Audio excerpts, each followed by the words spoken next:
Une frappe ciblée, une nuit sous tension. À Soumy, en Ukraine, des explosions ont retenti dans l'obscurité. À 23h, puis à 0h30, et encore à 2h20, des frappes russes ont touché plusieurs zones stratégiques. Selon des sources bien informées, l'un des objectifs visés pourrait être le quartier général des forces armées ukrainiennes. Une information qui, si elle se confirme, marquerait un tournant dans l'escalade du conflit. Restez bien avec nous, partagez cette vidéo et abonnez-vous pour suivre l'évolution de la situation en temps réel. Dans la région de Soumy, la résistance ukrainienne s'organise. Mais cette nuit, c'est une série d'attaques précises qui a visé la ville et ses infrastructures militaires. Un convoi de matériel, dissimulé en forêt près de Soumy, aurait été pris pour cible. Les bombardements ont ensuite frappé un hôtel situé à proximité du centre-ville. D'après les premiers éléments, cet établissement pourrait abriter un poste de commandement de l'armée ukrainienne.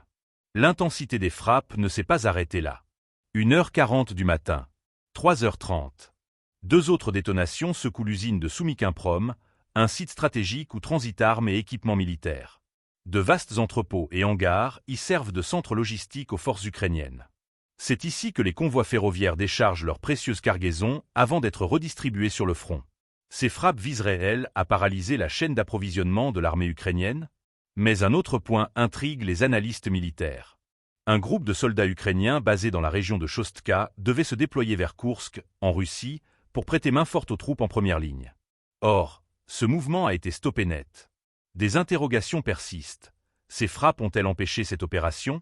La mission a-t-elle été annulée ou les forces ukrainiennes cherchent-elles une autre voie pour poursuivre leur progression ? Autre élément marquant.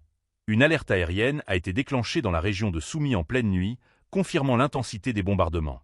Ces signaux d'alerte, diffusés sur la carte en ligne du ministère ukrainien de la transformation numérique, indiquent un niveau de menace critique. L'armée ukrainienne va-t-elle répondre à ces frappes ? Sur le terrain, l'heure est à l'évaluation des dégâts. ¿Combien de pertes? Quels impacts sur l'organisation militaire ukrainienne ? Pour l'instant, Kiev garde le silence. Mais une chose est certaine. Cette nuit de frappe massive à Soumy risque d'avoir des répercussions bien au-delà des lignes de front.